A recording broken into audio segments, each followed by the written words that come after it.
శంభో శంకర.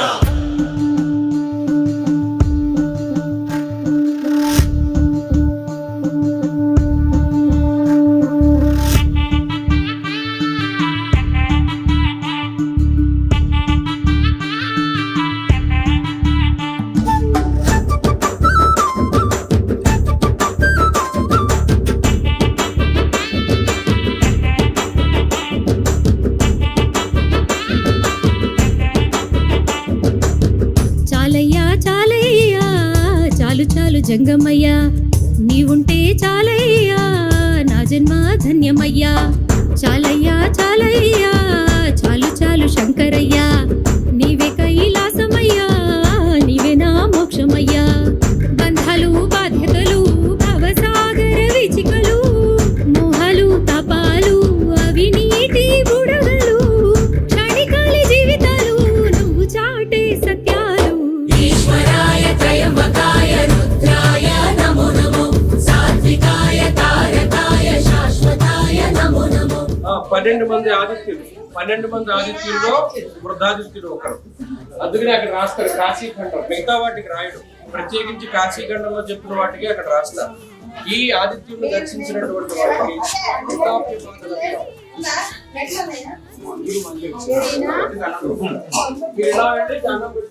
అది మెయిన్ అదే.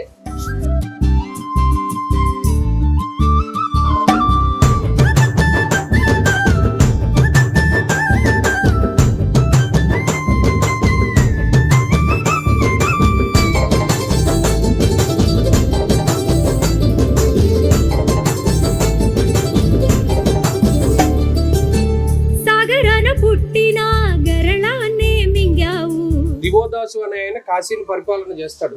ఆయన పరిపాలించినప్పుడు ఆయన పెట్టిన నియమం ఏంటి అంటే కాశీలో ఉండే దేవతలందరూ కాశీని వదిలిపెట్టి వెళ్ళిపోమంటారు. వెళ్ళిపోమంటే శివుడితో సైతంగా అందరూ వెళ్ళిపోతారు. ఆ దివోదాసు కాశీని చాలా గొప్పగా పరిపాలన చేసి మళ్ళా శివుడు రావడానికి ఈ దేవతలందరూ కాశీకి వస్తారు.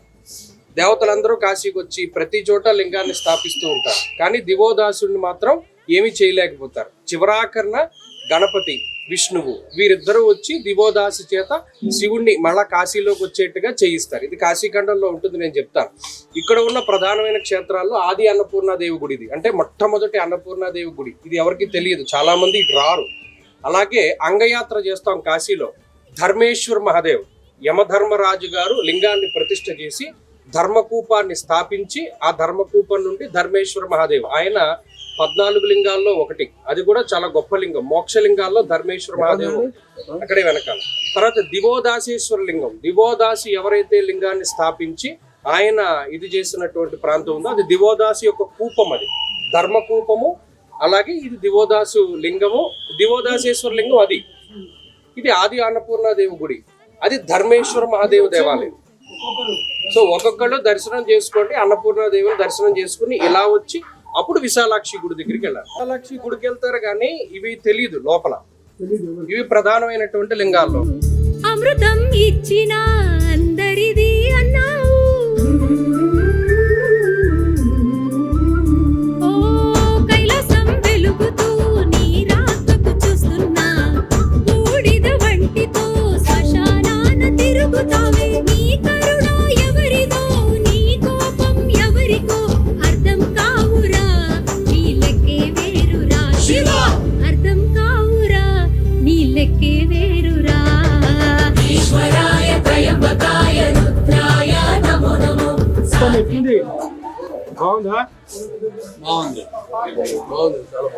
సాత్వికాయ తారకాయ శాశ్వతాయ నమో నమో.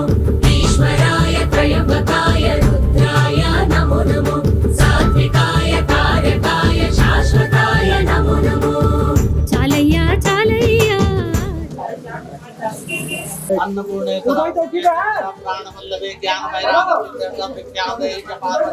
माता च पार्वती देवी पिता देवो महेश्वर बांधवास्यो भक्तास्यो सुरेतो भुवनस्य बोला अन्नपूर्णा माता की जय.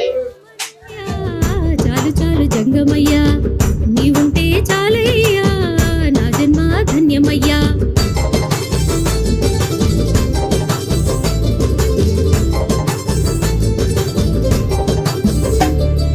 బిడ్డనిచ్చిన మామను ఉరిమి ఉరిమి చూసావు, వెంట పడ్డ భస్మాసురుని చూసి బెదిరినావు. అడ్డు వచ్చిన బిడ్డ గొంతునే కొసావు, ముక్కంటి సామివే దిక్క శంకరయ్యవే. తామరాకుపై నీరు తాపసిగా నీ తీరు, బళిర ఈశ్వర నీ లీలలే వేరయ్యా, బళిర ఈశ్వర నీ లీలలే వేరయ్యా. కాశీ క్షేత్రంలో రుణ విమోచనేశ్వర మహాదేవ్ అనేటువంటి దేవాలయం, ఈ దేవాలయంలోనే జగత్ ఉత్తరేశ్వర్ మహాదేవ్ అనేటువంటి దేవాలయం కూడా ఉంటుంది. అయితే ఇది చాలా మందికి తెలియదు. గూగుల్ మ్యాప్ లో చూపించడం ఒక రకంగా చూపెడుతూ ఉంటుంది, నిజానికి ఒరిజినల్ గా లింగం ఈ విధంగా ఉంటుంది. ఈ లింగం మీద ఎవరైతే సమస్త రుణ పీడా నివారణార్థం అనేటువంటి సంకల్పం చెప్పుకుని అభిషేకం చేసుకుంటారో, అది కూడా కందిపప్పుతో అభిషేకం చేసుకుంటారో, వారికి సమస్త రుణ బాధలు కూడా తొలగిపోతాయి.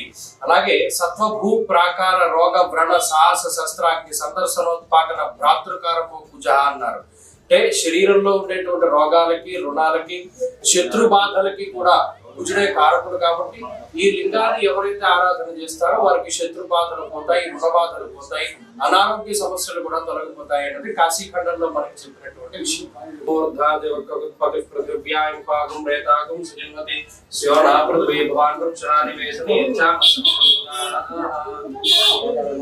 అభిషేచనం ఆడకం అంటే కందిపప్పు. భక్తులకు ఆత్మబంధువే నీవు, తలచితే సన్నిధిలో వదిలిపోని పెన్నిదివే. అభయంకర శంకర ఆదుకోర దేవరా, కవర ఈశ్వర దరి చేర్చేనావరా, కవర ఈశ్వర దరి చేర్చేనావరా. ఈశ్వరాయ త్రయంబకాయ రుద్రాయ నమో నమో, సాత్వికాయ తారకాయ శాశ్వతాయ నమో నమో. ఈశ్వరాయ త్రయంబకాయ రుద్రాయ నమో నమో, సాత్వికాయ తారకాయ శాశ్వతాయ నమో నమో. స్వామి దేవత సంపూర్ణ సంపూర్ణ అనుగ్రహ సిద్ధ్యర్థం ఆఢక ధాన్య అభిషేచనం కరిష్యే. అగ్నిర్మూర్ధాదివక్గత్పతి పృథివ్యా అయమపాకం రేతాకం సజన్మతి జ్యోనా పృథివీ భవాన్ వృక్షా నివేశని యచ్ఛాన్న సర్వసప్రదాః క్షేత్రస్య పుత్రామయం హితేనైవ ధ్యామసి కామస్త్వం పోషయిత్రమాసునాం రాతిదృశే. అది మహాదేవాయ త్రయంబకాయ త్రిపురాంతకాయ త్రికాగ్నికాలాయ కాలాగ్నిరుద్రాయ మృత్యుంజయాయ సర్వేశ్వరాయ మహాదేవాయ. నమ్మిన భక్తులకు ఆత్మబంధువే నీవు, తలచితే సన్నిధిలో వదిలిపోని పెన్నిదివే.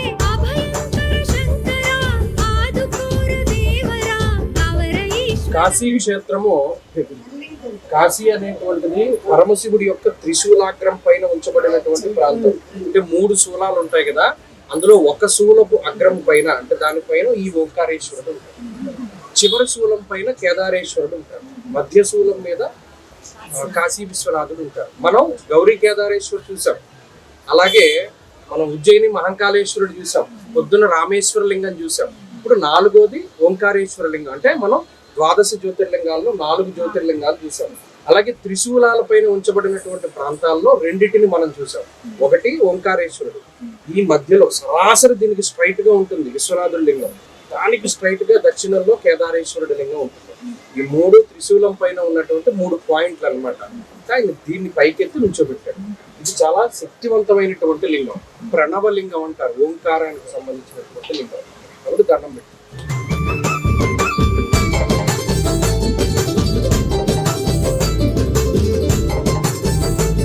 ఎలా మొదలవుతుందంటే ఈ కాశీఖండము, ఒక ఆయన ఉంటాడు బ్రాహ్మడు, ఆయనకి ఏం లోటు ఉండదు, ఆయన సకల వేదాలు పారంగతుడు, అంటే అన్ని వేదాలు చదివినటువంటి వాడు, దేనికి లోటు లేదు, డబ్బు ఉంది, సంతానం ఉంది, మంచి టైంలో పెళ్ళయింది, జీవితం అంతా సాఫీగా వెళ్ళిపోయింది. కానీ ఒకానొక క్షణం వచ్చినప్పుడు, కొద్దిగా వయసు పెరిగినప్పుడు ఆయన ఏం చేశాడంటే, నా జీవితంలో నేను సాధించింది ఏంటి అనే ప్రశ్న వేసుకున్నాడు. డబ్బు సంపాదించాం, ఇల్లు సంపాదించి, ఇన్ని ఆస్తులు కొన్నాం, మనకు ఒక 100 ఎకరం ఉంది, కానీ 100 ఎకరంలో నేను లేను. అంటే నాకు డబ్బున్నా ఆస్తున్నా నాకు ఏదో తెలియనటువంటి లోటు ఉంది, అది ఏమిటి అని తెలుసుకుంటే వెనక్కి వెళ్ళి చూస్తే నాకు ఈ జన్మ శాశ్వతం కాదు, ఈ శరీరంతో వచ్చేటువంటివి ఏమీ లేవు, బంగారం రాదు, వెండి రాదు, వస్తువులు రావు, భూమి రాదు, ఇంకేమీ రావు నా వెంట. మరి నా వెనకాల వచ్చేవి ఏమున్నాయి? పాపపుణ్యాలు ఒకటే ఉన్నాయి. ఆ పాపమే ఎక్కువ ఉంది నా జీవితంలో. ఎందుకంటే సంపాదించడం అంటే పాపమే. ఎవడో లౌక్యంగా లేకపోతే సంపాదన రాదు, అంత నిజాయితీగా సంపాదించే సంపాదన ఈ కాలంలో లేదు. అందుకనే ఏం చేయమన్నాడు? చాలా మందికి తెలియని విషయం ఏంటి అంటే, మనం సంపాదించే సంపాదనలో ఒక 10% 20% మనం దానం చేయాలి ఒరిజినల్గా. లేదు అది ఎలా పోతుంది? వ్యసన రూపేణా పోతుంది అన్నాడు. లేదు ఏదైనా వైద్యం రూపేణా డబ్బు పోతుంది అన్నాడు.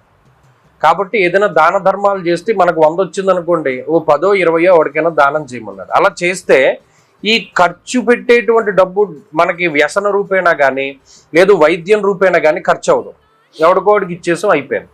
ఎందుకంటే ఏదో ఒక అన్యాయార్జితం ఉంటూనే ఉంటుంది. కాబట్టి అప్పుడు ఈయన ఏం చేస్తాడంటే, ఈ బ్రాహ్మడు నేను ఇప్పటి నుండి ఏదైనా ధర్మం చేయాలి అని అనుకుంటాడు. ధర్మం చేయడం అంటే ఏముంది అందులో? అయోధ్య, మధురామాయ, కాశీ, కాంచి, అవంతిక, పూరి, ద్వారవతి చైవ సప్తైతే మోక్షదాయక అన్నారు. అంటే 7 మోక్షపురులకి వెళ్ళాలి. 7 మోక్షపురుల్లోనూ ఏదో ఒకటి చేస్తేనే మనకి జీవితానికి ఒక సార్థకత వస్తుంది అనుకుని మొట్టమొదట అయోధ్యకి వెళ్తాడు, తర్వాత మధుర, ఉజ్జయిని, తర్వాత కాంచీపురం, ఇలా అన్నిటికీ వెళుతూ కాశీలో ఉండి, ప్రయాగలో ఉండి, అన్నిట్లోనూ ఉండి చివరాకరణ హరిద్వార్కి వెళ్తాడు. హరిద్వార్కి వెళ్ళేసరికి ఏమవుతుందంటే, హరిద్వార్లో ఇంకా శరీరం పడిపోయే స్థితి వస్తుంది, శరీరాన్ని వదిలిపెట్టేస్తాడు. ఈ వదిలిపెట్టేసిన తర్వాత భగవంతుడు మనకు ఒకటే చెప్పాడు శివుడు, పునరపి జననం పునరపి మరణం పునరపి జననే జఠరే శయనం యహ సంసారే బహుదుఃఖారే పాహిమురారే అన్నారు మహానుభావుడు శంకర భగవత్పాదు. ఆయన కొన్ని నాకు అసలు వద్దన్నాడు. అసలు ఆయన మళ్ళీ పుట్టడం ఏంటి? ఆయన మేధా దక్షిణామూర్తి స్వరూపుడు. మీరు ఎప్పుడైనా దక్షిణామూర్తి భూమి మీద పుడితే ఆయన అంశతో పుట్టినటువంటి వాళ్ళు ఎవరు లేరు. దక్షిణామూర్తి అంశతోటి నేరుగా పుట్టినటువంటి వాళ్ళు శంకరాచార్యులు. ఎందుకంటే శంకరుణ్ణి వెళ్ళి అడుగుతారు, ఏమంటే ఇలా అన్యమతస్థులు లేకపోతేనేమో ఇలా ధర్మం తప్పిపోతుంది, భారతదేశంలో ఏదైనా జరగాలి, అది ధర్మభూమి కదా, ఏదైనా చేయమంటే అప్పుడు శివుడు దక్షిణామూర్తి రూపంలో ఉన్న శివుడు నేనే పుడతానని చెప్పి భూమి మీద పుట్టాడు. ఆయనే శంకరాచార్యులు వారు. ఆయన ఏమన్నాడు, నేను కొన్ని చేయను ఈ భూమిలో పుట్టినప్పుడు. పౌరోహిత్యం రజని చరితం బ్రాహ్మణత్వం నియోగం మఠాపత్యం హనృతవచనం సాక్షివాదం పరాన్నం బ్రహ్మద్వేషం కలజనరతిం ప్రాణినా నిర్భయత్వం మా భూదేవో మమ జన్మ జన్మాంతరేషు అన్నాడు. అంటే నేను ఒకవేళ ఈ జన్మ తర్వాత నేను నిజంగా పుడితే పౌరోహిత్యం, నేను పురోహితం చేసేవాళ్ళ పుట్టకూడదు. ఎందుకంటే వాడు లౌక్యంగా ఉంటేనే కానీ సంపాదన ఉండదు, ఆ అన్యాయార్జితం నాకొద్దు. రజని చరితం, స్త్రీలోలత్వం నాకొద్దు. బ్రాహ్మణత్వం నాకొద్దు. కరణం చేసే వృత్తి వద్దు. భూమి మీద సంపాదన, భూమికి లెక్కలు కట్టడం, విడగొట్టడం వద్దు. మఠాపత్యం, ఏ మఠానికి ఆధిపత్యం నాకొద్దు. అనృత వచనం, అబద్ధమాడేటువంటి పరిస్థితులు తీసుకురావద్దు. సాక్షివాదం, ఏదైనా ఇద్దరి మధ్యలో సాక్షిగా ఉండేటువంటి, అంటే ఏదైనా ఒక సాక్ష్యం చెప్పవలసిన పరిస్థితి వద్దు. పరాన్న భూకుడిని అవ్వకూడదు, పక్కవాడి మీద ఆధారపడకూడదు. బ్రహ్మద్వేషం అనేటువంటిది నాకొద్దు. కలజన రథం, ఇద్దరి మధ్యలో తగువ పెట్టేటువంటి పరిస్థితి, దాన్ని చూసి ఆనందాన్ని పొందే పరిస్థితి నాకొద్దు. ప్రాణినా నిర్దయత్వం, కాశీఖండంలో ఒక మాట స్పష్టంగా ఏం చెప్పాడు అంటే, ఎవరైతే బతుకున్నటువంటి జీవుల్ని హింసించి వాటి ప్రాణాలను తీసి భక్షిస్తాడో ఆ జీవి మీద ఎన్ని వెంట్రుకలు ఉన్నాయో అన్నిసార్లు ఆ జీవిలా పుడతాడని చెప్పారు.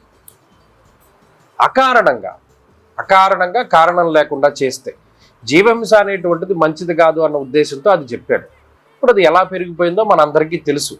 ఇదివరకు అవసరం కొద్దీ ఉండేది, ఇప్పుడు అదే అవసరంగా మారింది. రెండిటికీ వ్యత్యాసం ఉంటుంది. తినద్దని అల్లా. ఇదివరకు కాలంలో కూడా వేరే ఈ జంతువులను చంపి తినేటువంటి వాళ్ళు, కిరాతులు, వీళ్ళందరూ ఉండేవారు. అవసరం నిమిత్తం ఏదైనా సరే భగవంతుడు మనకి ఇస్తూనే ఉన్నాడు. కానీ అవసరానికి మించి, అవసరం లేకపోయినా ఒక ప్రాణిని హింసించి దాన్ని ఇది చెయ్యొద్దని చెప్పాడు. ప్రాణినా నిర్దయత్వం, ఇది వద్దన్నాడు. మా భూదేవో మమ జన్మ జన్మాంతరేషు, అసలు ఇటువంటివేవి నాకు కలగనివ్వకు, నాకు అసలు జన్మ వద్దు, ఉంటే ఇటువంటివేమి వద్దన్నాడు ఆయన. అలాగా ఇంకోటి ఏం చెప్పాడు, అసలు జన్మ రాకుండా ఉండాలి అంటే ఏం చేయాలి అంటే ఒకటే చెప్పాడు, జననాథ కమలాలయే, కమలాలయంలో పుట్టమన్నారు. మీకు ఇంకా ఈసారి మేము తిరువాయూరు అనే క్షేత్రం ఉంది. కాశీ తర్వాత అంత స్థాయిలో అద్భుతమైనటువంటి క్షేత్రాల్లో తిరువాయూరు కూడా చాలా గొప్పది. మీరు ఎప్పుడైనా వెళితే 33 ఎకరాల్లో దేవాలయం ఉంటుంది. త్యాగరాజస్వామి అక్కడే పుట్టారు. ఆ ఊర్లో పుట్టిన వాళ్ళకి ఇంకా జన్మ ఉండదు. కాశ్యాంతు మరణాన్ముక్తి, కాశీలో పోయిన వాడికి ఎలా అయితే జన్మ ఉండదో తిరువాయూరులో పుట్టినవాడు మళ్ళా పుట్టడు. చాలామంది ఫారినర్సు తిరువాయూరు వెళ్ళి ప్రెగ్నెంట్ ఉమెన్స్ అక్కడ పిల్లల్ని కంటున్నారు. గొప్ప విచిత్రం, మన వాళ్ళు ఎవరికి లేనిది. ఫారినర్స్ వెళ్ళి ప్రత్యేకించి అక్కడ కాన్పు కోసం వెళ్ళి అక్కడ పిల్లలు పుడితే వెనక్కి తిరిగి వస్తున్న వాళ్ళు చాలా మంది ఉన్నారు. మీరు నెట్లో తిరువాయూరు అని కొట్టండి, 33 ఎకరాల్లో దేవాలయం ఉంటుంది. శివుడు ప్రపంచంలోనే అత్యంత ఎత్తైన శివరథాన్ని కలిగి ఉన్నటువంటి ప్రాంతం పెద్దది తిరువాయూరు. ఎంతైతే దేవాలయం ఉందో అంతే చెరువు ఉంటుంది, కొలను. 33 ఎకరాల్లో కొలను ఉంటుంది. మనం అనుకుంటా లక్ష్మీదేవి ఎక్కడుంటుంది, బిల్వ నిలయాయ నమః అమ్మవారి నామాల్లో ఒకటి. బిల్వ చెట్టు ఎక్కడుంటే అక్కడే లక్ష్మీదేవి ఉంటుంది. మారేడు చెట్టు ఉన్న చోటే లక్ష్మీదేవి ఉంటుంది. ఆవిడ కమలాలయంలోనే ఉన్నది, శివుడి దగ్గరే ఉంది ఆవిడ. ఆ కమలాలయంలో లక్ష్మీదేవి గుడి ఉంటుంది మధ్యలో, తిరువాయూరు క్షేత్రంలో. అక్కడ పుడితే ఇంక జన్మ లేదు, అదొక క్షేత్రం. స్మరణాత్ అరుణాచలే, అరుణాచలాన్ని స్మరించమన్నాడు. కాశ్యాంత్ మరణాన్ముక్తి, దర్శనాత్ అభ్రసిదసి అంటే చిదంబరాన్ని దర్శించు, చిదంబర రహస్యాన్ని ఛేదించు. చిదంబరం అనేటువంటిది ఏంటో తెలిసిన, ఒక మనిషి యొక్క గుండె. మన శరీరంలో ఎన్ని ఎముకలు ఉంటాయి, గుండె ఎటు పక్కన ఉంటుందో మన శరీరం ఎలా ఉంటుందో చిదంబరం అలాగే ఉంటుంది. చిదంబరం గర్భగుడి సెంటర్లో ఉండదు, అది ఒక పక్కకు ఉంటుంది. ఒక మనిషి ఎన్నిసార్లు శ్వాస తీసుకుంటాడో అన్ని స్తంభాలు ఉన్నాయి అక్కడ, అన్ని వేల స్తంభాలు ఉన్నాయి. గుండెకాయ పక్కకే ఉంటుంది కదా, అలాగే చిదంబరంలో మూల విరాట్ ఆయన ఓ పక్కకు ఉంటాడు. రెండు ఉన్నాయి. ఇప్పుడు మనకి తిరువాయూరు ఉంది, తిరువాయూరు క్షేత్రంలో 2 విగ్రహాలు ఉంటాయి.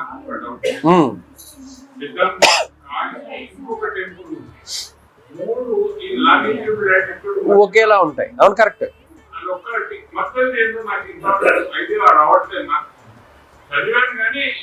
ఉజ్జయిని మహాకాళేశ్వర్, ఉజ్జయిని మహాకాళేశ్వర్.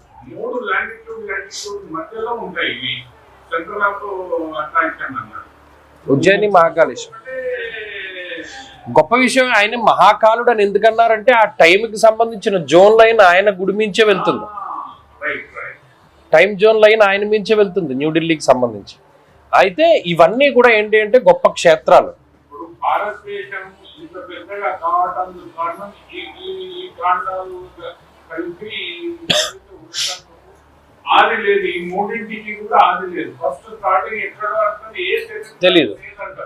తెలీదు. కాశీ ఇక్కడ తవ్వితే ఇక్కడ దీని కింద ఇంకో గుడి ఉంటుంది, లింగం ఉంటుంది. ఇది ఎంత పురాతనమైంది ఆవిడికి తెలియదు. ఉజ్జయిని కూడా అంతే, ఉజ్జయిని లింగం ఎప్పటిదో ఎవడికి తెలియదు. అరుణాచలం కొండ ఎవడదో తెలియదు. చిదంబరం కూడా అంతే, తెలియదు. కార్బన్ డేటింగ్ చేశారు, కార్బన్ డేటింగ్ చేస్తే అది ఎప్పటిదో కూడా తెలియదు, ముందుంది ఉంది. ఇవన్నీ కూడా ఏంటి అంటే పరమశివుడు అంటే ఇవన్నీ చాలా గొప్ప గొప్ప క్షేత్రాలు. ఆధారం చెప్తున్నా. ఈ కర్మభూమిలో మనం పుట్టినందుకు మరి జన్మ లేకుండా చేసుకోవాలనే కదా తాపత్రయం. ఇప్పుడు ఏమవుతుంది, ఈ జన్మలో మనం ఇన్ని పాపాలు చేసాం, మనకి ఇంత వయసు వచ్చింది, మనం ఏదైనా ఒక మొక్క నాటామా? నాటలేదు. ఇంత వయసు వచ్చినా మొక్కను పెంచలేదు మనం. లేదు ఎవరినైనా మనం బతికించామా, మనం ఎవరికైనా సహాయం చేసామా, ఒకడు జీవించడానికి సహాయం చేసామా?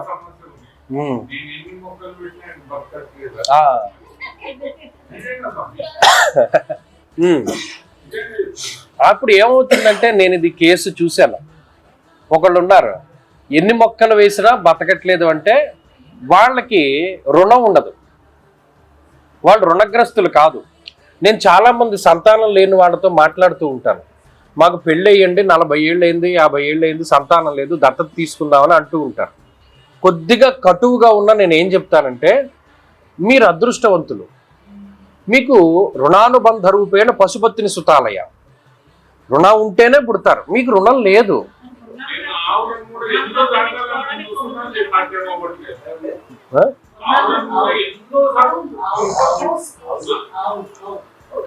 అదే రుణం లేదు, ఎవరితోనూ రుణం లేదనుకోండి సరిపో. ఇప్పుడు ఈవిడ చెప్పింది పుం నామ నరకం నుండి తప్పించేవాడు కొడుకు.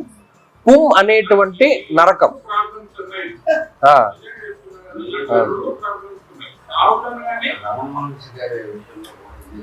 రమణ మహర్షి గారు మొక్కలు వేస్తే ఏం బతకో, అదే ఆయన చెప్పింది కరెక్ట్.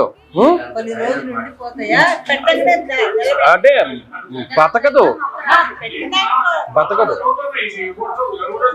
కాదు, మరి ఆయన చెప్పింది కరెక్ట్. ఇప్పుడు రమణ మహర్షి జీవిత చరిత్రలో కూడా మొక్క వేస్తే ఆయన వేయనంటాడు మొక్క. కరెక్ట్, ఆయన చెప్పిన మాటలు ఏంటంటే నిలబడే పోతుంది, మరి బతకదు అది. అందుకనే ఆయన చెప్తాడు నేను వెయ్యను. మొక్కలు నాటడం అంటే మనం ప్రకృతిని పోషించాలి.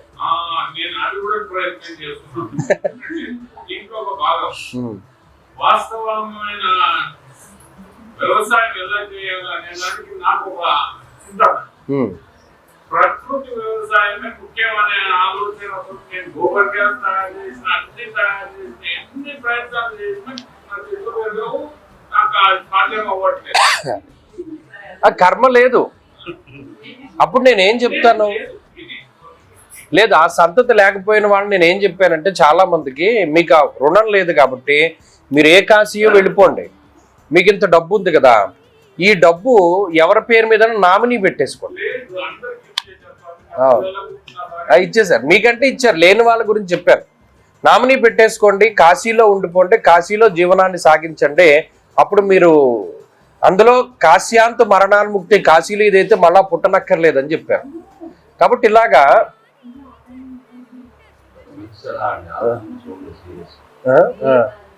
కాదు, మాతో కూడా చెప్పండి, మాతో కూడా చెప్పండి.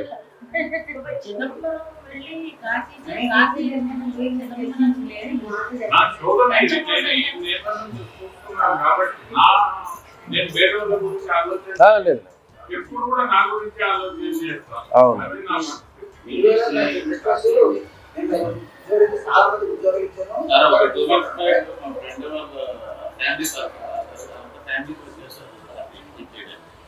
ఆయన అన్ని చూసారు. మధ్యాహ్నం కొంచెం వీక్ గా ఉందమ్మా,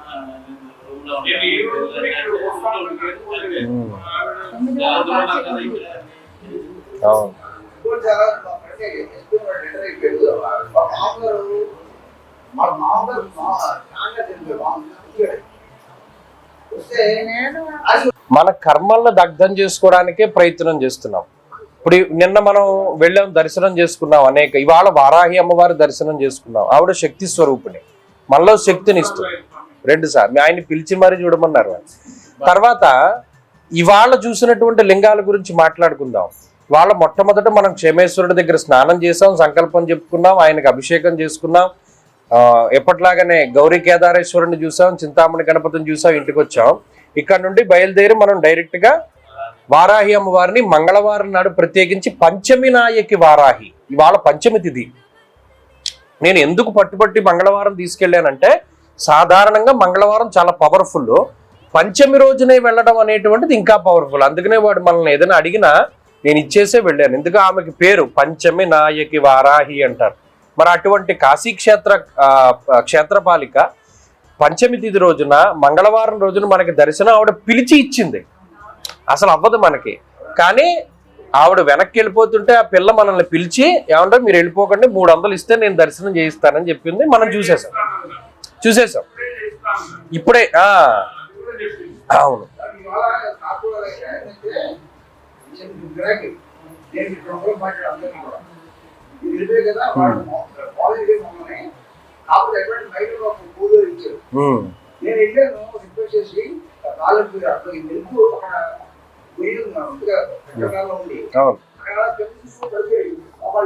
అయ్యో చూసి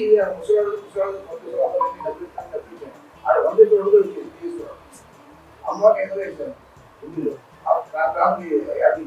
కూర్చుని ఎక్కడో దిగి కానీ ఏం ఉద్దేశం ఏంటంటే ఆ, ఉన్నంత 5 నిమిషాలు కూర్చుంటే గొప్ప అమ్మవారిని చూసాం, పాప ఎవరు వచ్చారు, పూర్తిగా కనబడ్డారు, ప్రశాంతంగా చూసాం. అది వాళ్ళ చాలా విశేషమైనటువంటి దర్శనం. అలాగే అమ్మవారిని చూసిన తర్వాత వృద్ధాదిత్యుడిని చూసాం. ఆయన కూడా వృద్ధాప్య బాధల్ని ఇవ్వడు. వృద్ధాదిత్యుడి దగ్గరే మనకి బడే హనుమాన్ కనబడ్డారు. అది మంగళవారం. అవును, ఆ బడే హనుమాన్ని చూసాము. మరలా వెనక్కి వెళితే అమ్మవారిని చూసాము. రాహువు చూసారా మొహం ఎలా ఉందో? మీరు జీవితంలో ఎప్పుడూ రాహువుని ప్రత్యక్షంగా చూసి ఉండరు. ఆయన అంతే గంభీరంగా అంతే భీకరంగా ఉంటాడు. ఆ రాహువుని చూశారు. చూసిన తర్వాత రాహువు దగ్గరలోనే మనం ఇంకో లింగాన్ని కూడా చూసాం, జరాసంధేశ్వర మహాదేవ్. జరాసంధేశ్వర మహాదేవ్ జరాసంధుడు అన్న రాక్షసుడు చేసినటువంటి లింగం. దాని వెనకాల కనక మహాలక్ష్మి ఉన్నారు, వరాహలక్ష్మీ నరసింహస్వామి వారు ఉన్నారు, ఈ పక్కన మేధా దక్షిణామూర్తి ఉన్నారు. ఇవన్నీ చూసుకుని అసలు ప్రధానమైనటువంటి ఆది అన్నపూర్ణాదేవి అసలు ఎవ్వరికీ తెలియదు. ఈ కాశీ ఖండంలో అక్కడే ఉంటుంది. ఎందుకంటే ధర్మేశ్వర్ మహాదేవ్ అన్న ఆయన అంటే యముడు ప్రత్యక్షంగా అక్కడ లింగాన్ని ఏర్పాటు చేసి ధర్మకూపాన్ని ఏర్పాటు చేసి అక్కడ ఆయన తపస్సు చేసుకుంటే ఆయనకి ధర్మంగా నువ్వు ధర్మ నిర్ణేతగా ఉండాలి, నువ్వు కాలహరుడుగా ఉండాలి, అంటే నువ్వు ఎవరిదైనా సరే ప్రాణాలను హరించేటువంటి వాడిగా ఉండాలి అని అక్కడే దిక్పాలకత్వాన్ని ఇస్తాడు. దక్షిణ దిక్పాలకుడుగా యముణ్ణి నియమించినటువంటి ప్రాంతం అదే ప్రాంతం. అక్కడే ఎక్కడైతే తన అన్నగారికి క్షేత్రపాలకత్వం వచ్చిందో, దిక్పాలకత్వం వచ్చిందో, నాకెందుకు రాదు అని గొప్ప కఠోరమైనటువంటి తపస్సు శనేశ్వరుడు చేశాడు. ఈయనకు ఒకళ్ళే ప్రత్యక్షం అయ్యారు, నేను ముగ్గురిని ప్రత్యక్షం చేసుకుంటానని ఘోరమైన తపస్సు చేసి నవగ్రహాలకి సంబంధించినటువంటి ఆ గ్రహాధిపత్యాన్ని కూడా ఆయన పొందారు. కర్మకారకుడుగా ఉన్నాడు. అలాగే ఆయన ఆయుర్ధాయాయుధ ప్రవాస శృంఖలాది ఆయుక్కారకుడు శనేశ్వరుడు. ఆయన బలంగా లేకపోతే ఆయుర్దాయం ఉండదు. ఆయన బలంగా లేకపోతే శృంఖలములు అంటే జైలు జీవితం అనుభవించవలసి వస్తుంది. ఇప్పుడు మీకు ఆంజనేయ స్వామి బొట్టు పెట్టుకోండి, మేము కామన్గా ఏం చెప్తాము, ఆంజనేయ స్వామి బొట్టు పెట్టుకుంటే ఏలినాడు శని బాధలు ఉండవు, అర్ధాష్టమ శని ఉండదు, అష్టమ శని ఉండదు అని చెప్తాం. ఎందుకు చెప్తాము? రావణాసురుడికి చతుర్దశ భవనాధిపత్యం ఉంది, 14 భవనాలు ఆయన ఆధిపత్యంలోనే ఉన్నాయి. కొడుకు పుడుతున్నాడు, కొడుకు పుట్టే టైంకి గ్రహాలను ఆదేశించాడు, ఓ బృహస్పతి గారు మీరు అక్కడ ఉండాలి, నువ్వు ఇక్కడ ఉండు, నువ్వు ఇక్కడ ఉండు, నువ్వు ఇక్కడ ఉండు అని ఒక్కొక్క గ్రహానికి ఒక్కొక్క ప్లేస్ చెప్పాడు ఆయన. శనేశ్వరుడు మాత్రం ఉండలేదు. ఆయన ఆయన తప్పుకున్నాడు ఈ ఇంద్రజిత్తు పుట్టేటువంటి సమయానికి. ఎప్పుడైతే శనేశ్వరుడు తప్పుకున్నారో ఇంద్రజిత్తుకి ఆయుర్దాయం లేదు. అందుకనే రావణాసురుడికి కోపం వచ్చి గదతోటి కొడతాడు. కొడితే ఈ కాలు కుంటి పడిపోతుంది. అప్పటి నుండి మందగమనాయ నమః, మందంగా నడుస్తాడు. శనేశ్వరుడు మందంగా నడిచేటువంటి వాడు. ఈయన్ని చెరసాల్లో వేసేస్తాడు. వేసేస్తే అప్పుడు చైత్ర పౌర్ణమి మొన్న వెళ్ళిపోయింది. ఆ రోజున ఈ లంకా పట్టణాన్ని చక్కగా ఇలా గాలిస్తూ ఉన్నటువంటి ఆంజనేయ స్వామి వారికి చెరసాల్లో ఉన్నాడు. ఈయన ఎవడోనో మహానుభావుడుగా ఉన్నాడు, చూడడానికి కొంచెం అటు ఇటుగా ఉన్న దివ్యమైన తేజస్సుతో ఉన్నాడు. ఈయన్ని విడిపించాలి అన్న ఉద్దేశంతో ఆయన్ని బయటికి తీసుకొస్తాడు. ఇప్పుడు శనేశ్వరుడు చెప్తాడు, నువ్వు నాకు ఈ చెరసాల నుండి విముక్తిని కలిగించావు కాబట్టి నీకేం వరం కావాలో కోరుకో. నాకేం వరాలు కావాలి, నాకేం అక్కర్లేదు, నీకే ఏం వరం కావాలో కోరుకో అంటాడు. సరే, నువ్వు నన్ను కాపాడేవు కాబట్టి నీ భక్తుల్ని నేను ఏనాడు ఏమీ చేయను. నా భక్తులకి ఎందుకు? నా భక్తులు కాదు, రామచంద్రమూర్తి భక్తుల్ని నువ్వేమీ చేయకు. నేను రామచంద్రమూర్తి భక్తుణ్ణి. సరే, అయితే నీ మీద ఆయన మీద ఉండేటువంటి గౌరవం నాకు ఎప్పటికీ ఉంటుందో, మీ భక్తుల్ని నేను ఏమీ చేయను అని వరం ఇచ్చాడు. అందుకనే ఎవడైతే ఏలినాటి శని బాధలు అనుభవిస్తూ ఉంటాడో వాడు ఆంజనేయ స్వామి సింధూరం పెట్టుకుంటే వాడికి బాధలు ఉండవు, వాడు శ్రీరామ రక్షా స్తోత్రం చదివితే బాధలు ఉండవు, వాడు ఆదిత్య హృదయం చదివితే బాధలు ఉండవు. అది ప్రత్యేకించి అందులో చెప్పబడింది. మరి అలాంటి బడే హనుమాన్ని వాళ్ళ మంగళవారం పంచమి తిథి రోజున, అందులోనూ ఇక్కడ ఇంకో విశేషం, 5 అన్న సంఖ్య, పోలేండి వినండి, మామూలుగా 5 అన్న సంఖ్య ఆంజనేయ స్వామికి చాలా ముఖ్యం. మీరు గమనించండి, సుందరాకాండ 5వ కాండగానే వస్తుంది మనకి. 5వ కాండే సుందరాకాండ. అందుకని మేము ఎవరికైనా మన్యు సూక్తం చదవమని చెప్తే 14 ఆవృత్తులు పారాయణ చేయమని చెప్తాం, 1, 4, 5. అలాంటిది వాళ్ళ మంగళవారం పంచమి తిథి రోజునే బడే హనుమాన్ దర్శనం చేసుకుంటాం. 14 సార్లు చదవాలి. 5. అయితే ఈ ధర్మేశ్వర మహాదేవు ఈ శనేశ్వరుడి గుడి దాటిన తర్వాత ఆది అన్నపూర్ణాదేవి యొక్క దేవాలయం. మీకు అది బహుశా మీరు ఇంత ముందర కాశీ వచ్చుంటే మీరు అప్పుడు తెలిసిపోతుంది.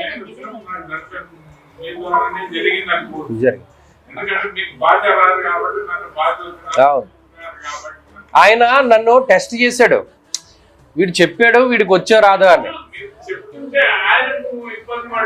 పడ్డాడు. మొట్టమొదటి లింగం కాశీలో ఎవరు?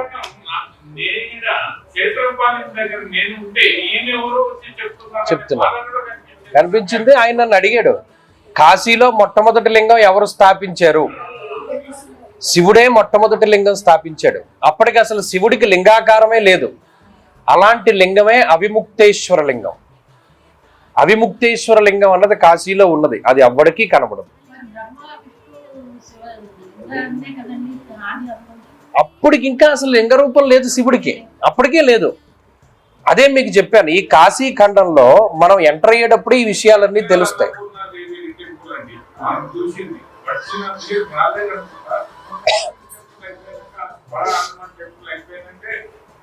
వచ్చారు. అదే ధర్మేశ్వర్ చూశారు అక్కడే. ఆది అన్నపూర్ణ వచ్చారు. ఆయనే చివరాకరణ మేము వెళ్ళిపోతాం టైం అయిపోయిందని చెప్పారు. ఓకే, ఇప్పుడు చూడండి, అది చూసాం మనం. ఇవాళ మనం అక్కడితో కంప్లీట్ చేసుకున్నాము. కాదు ఎదరా ఇప్పుడు మన బ్రాహ్మణు గురించి చెప్పుకుంటున్నాం. ఆ బ్రాహ్మణుడు హరిద్వార్లో శరీరాన్ని వదిలిపెట్టాడు. కానీ మనకి పైన చెప్పిన శ్లోకంలో వాళ్ళు ఇదైతేనే వాళ్ళకి ముక్తి. హరిద్వార్లో మరణించిన వాళ్ళకి మరి ముక్తి రాదు. మరి అప్పుడు ఏమవుతుందంటే ఈ కాశీఖండం మొదటి భాగాలన్నింటిలోనూ కూడా ఇతను శరీరం వదిలిపెట్టిన దగ్గర నుండి లోకాలు దాటి వెళుతూ ఉంటాడు. అందులో మొట్టమొదటిగా పైనటువంటి లోకాలన్నీ వస్తాయి. మా గురువుగారు నాకు ఎప్పుడూ ఒకటే చెప్తూ ఉంటాడు. ఆయన నాకు 15 ఏళ్ళు చదువు చెప్పాడు జ్యోతిష్ శాస్త్రం. ఇప్పుడు నాకు వచ్చిన విద్య నేను ఎవరికైనా చెప్పకపోతే నేను బ్రహ్మరాక్షసుడిగా పుడతాను, చదువు చెప్పేస్తే విద్యాధర లోకానికి వెళ్తానని. అలాగే పైన ఈ శివశర్మ ఆయన పేరు ఏదో ఉంటుంది, ఆయన పైకి వెళుతూ ఉంటాడు. అంటే శరీరం వదిలిపెట్టేసిన తర్వాత ప్రయాణం చేస్తూ అన్ని లోకాలని దర్శనం చేసి చివరాకరణ ఏమవుతుంది అంటే దేవుడి దగ్గరికి వెళ్తాడు. నువ్వు హరిద్వార్లో మరణించావు కాబట్టి నీకు ముక్తి లేదు, కానీ ఇంకో జన్మ ఉంది. ఆ జన్మలో నువ్వు వృద్ధకాళేశ్వరుడుగా పుడతావు. వృద్ధకాళేశ్వరుడుగా పుట్టి విపరీతమైనటువంటి రాజ్యభోగాల్ని అనుభవించి ఇంతమంది భార్యలు ఇంతమంది సంతానంతో పుట్టి శరీరం పడిపోయేటువంటి సమయానికి కొంతకాలం ముందు గత స్మృతులు నీకు గుర్తొస్తాయి. అంటే నువ్వు ఇన్ని లోకాలు ట్రావెల్ చేసుకుంటూ వెళ్ళావు, నీకింత హరిద్వార్లో మరణించావు, ఇంత వేదాంగాలు పారాయణ చేసావని గత స్మృతులు వస్తాయి. అప్పుడు నువ్వు కాశీకి వెళతావు. వృద్ధకాలుడు అనేటువంటి లింగాన్ని నువ్వు ప్రతిష్ఠ చేస్తావు. వృద్ధకాల కూపాన్ని నువ్వు తవ్వి అక్కడే పూజ చేస్తూ ఉంటావు. చేస్తూ ఉంటే అందులోంచి ఒక వృద్ధుడు బయటకు వస్తాడు, కనబడతాడు నీకు. నాయన ఈ లింగాన్ని ఎవరు స్థాపించారు అని అడుగుతాడు. నాకు తెలియదండి, శివ సంకల్పంతో ఈ లింగాన్ని ప్రతిష్ఠ చేయడం జరిగింది, కానీ నేను మాత్రం ప్రతిష్ఠ చేయలేదు అని నీ గొప్ప నువ్వు చెప్పుకోవు. అప్పుడు వృద్ధకాలుడు నువ్వు పలానా జన్మలో ఇలా పుట్టేవు అలా పుట్టేవని చెప్పి నిన్ను ఆయనలో ఐక్యం చేసుకుని నీకు ఇంకొక జన్మ లేకుండా నువ్వు ఆయన అందరూ కలిపి ఆ లింగం ఏదైతే వృద్ధకాలుడు అనేటువంటి లింగం ఉన్నదో ఆ లింగంలోనే ఉంటారు. ఈ వృద్ధకాళేశ్వర మహాదేవ్ అనేటువంటి లింగం దగ్గర జయ జయ వృద్ధకాళ అని ఎవరైతే చదువుతారో వాళ్ళకి విపరీతమైనటువంటి రాజ్యభోగాలన్నీ కలుగుతాయి అని శివుడు వరం ఇస్తాడు. ఇది కాశీఖండంలో దాదాపుగా సగం పార్ట్ అంతా ఇదే ఉంటుంది. నేను చాలా క్లుప్తంగా చెప్పాను. అంటే ఈయన శరీరాన్ని వదిలిపెట్టడం, ఈయన హరిద్వార్ అవి వెళ్ళడం, అక్కడ జరిగిన సంఘటనలో ఒక్కొక్క లోకం గురించి వర్ణన ఉంటుంది. భూలోక, భువర్లోక, సువర్లోక, తపోలోక, మహాలోక, సత్యలోక, శుక్రలోక, బుధలోక, నవగ్రహలోకాలు, గోలోకము, ఇవన్నీ ఎంతంత దూరాల్లో ఉన్నాయి. ఇవన్నీ సగం కాశీఖండం అంతా దాని గురించే చెప్తారు. చివరాఖరణ ఈ వృద్ధకాళేశ్వరుడి యొక్క ఆవిర్భావంతో ఆ శివశర్మ అనేటువంటి ఆయన యొక్క వృత్తాంతం పూర్తి అవుతుంది. అది ఒక పార్ట్ అన్నమాట. దీని తర్వాత ఏమవుతుంది అంటే అసలు దివోదాసు మనం పొద్దున చూసిన లింగం, ఆ రాజు ఎవరు, రిపుంజయుడు అనే పేరు ఎలా వచ్చింది, ఆయన ఎందుకు లింగాన్ని స్థాపించాడు, కాశీని దేవతలందరూ వదిలిపెట్టి ఎందుకు వెళ్ళిపోయారు, శివుడు మందర పర్వతానికి ఎందుకు వెళ్ళిపోయాడు, ఇవన్నీ అందులో వస్తాయి. ఇవాళ మనం చూస్తున్న లింగాలన్నీ ఎక్కడవి అంటే శివుడు కూడా కాశీ క్షేత్రాన్ని వదిలిపెట్టి వెళ్ళిపోతే ఆయన మరలా కాశీకి తిరిగి రావాలి అంటే ఈ దివోదాస్ ఏదైనా తప్పు చేయాలి. ఆయన ఒక్క తప్పు లేకుండా పరిపాలన చేస్తూ ఉన్నాడు. మొట్టమొదట సూర్యుడు వచ్చాడు, ఆయన ఏమైనా తప్పు చేస్తాడేమో, చేయడు. బ్రహ్మగారు వచ్చాడు, 10 అశ్వమేధ యాగాలు చేశాడు, అదే దశాశ్వమేధ ఘాట్, అయినా తప్పు దొరకదు. యక్షిణీ గణాలు వచ్చాయి, లేదు. శివగణాలు, కొన్ని కోట్ల శివగణాలు, కొన్ని కోట్ల మయూర గణాలు, కొన్ని కోట్ల రుద్రగణాలు అన్నీ వచ్చాయి, కానీ ఆయనలో ఏ తప్పు చూడలేదు. చివరాఖరణ ఏమవుతుంది అంటే గణపతి వస్తాడు. గణపతి వచ్చి ఒక జ్యోతిష్యుడి వేషంలో మాయ చేసి ఈ రాజుగారి మనసు మార్చి, ఫలానా ఇక్కడి నుండి 10 రోజుల వ్యవధిలో నీకు ఒక సన్యాసి మీ దర్శనం అవుతుంది, నేను మీకు జాతకాలు అవి చెప్పాను కాబట్టి మీరు నాకు గురుదక్షిణగా ఏదో ఇవ్వాలనుకుంటున్నారు కాబట్టి నాకు డబ్బు వద్దు, ఈ 10 రోజుల తర్వాత వచ్చేటువంటి సన్యాసి ఏది చెప్తాడో మీరు దాన్ని గుడ్డిగా నమ్మవలసింది, అది చేయవలసింది అని ఆయన చెప్తాడు. ఈ 10 రోజుల తర్వాత ఇక్కడికి సారనాథ్ అని ఒకటి ఉంటుంది, బుద్ధుడు ఉన్నటువంటి ప్రాంతం. ఆ సారనాథ్లో నుండి ఒక బౌద్ధ సన్యాసి వేషంలో విష్ణుమూర్తి వచ్చి ఈయనని, ఈ రిపుంజయ మహారాజుని నువ్వు కాశీ క్షేత్రంలోకి అందరి దేవతలు శివుడు కూడా వచ్చేలాగా నువ్వు చెయ్యాలి అని చెప్తాడు. అప్పుడు ఈయన ఒప్పుకొని దివోదాసేశ్వర లింగాన్ని స్థాపించి రాజ్యాన్నంతటినీ తన వాళ్ళకి ఇచ్చేసి దేవతలందరినీ ఆహ్వానించి శివుడు ద్వారా ఆయన శివలోకాన్ని పొంది ఈ లింగంలోనే ఆ శివుడు అలాగే వీరందరూ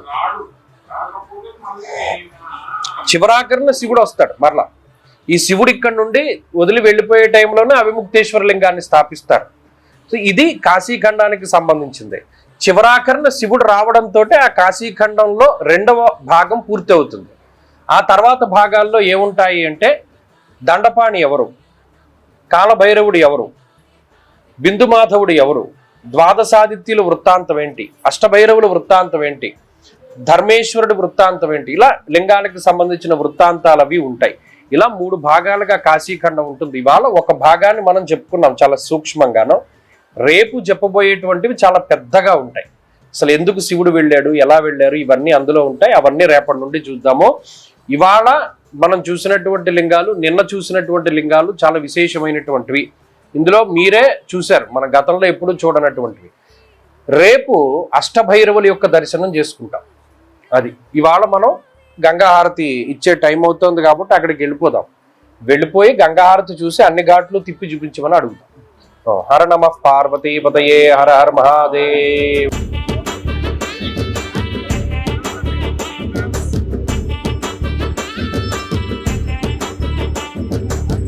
చాలయ్యా చాలయ్యా, చాలు చాలు జంగమయ్యా, నీవుంటే చాలయ్యా, నా జన్మ ధన్యమయ్యా.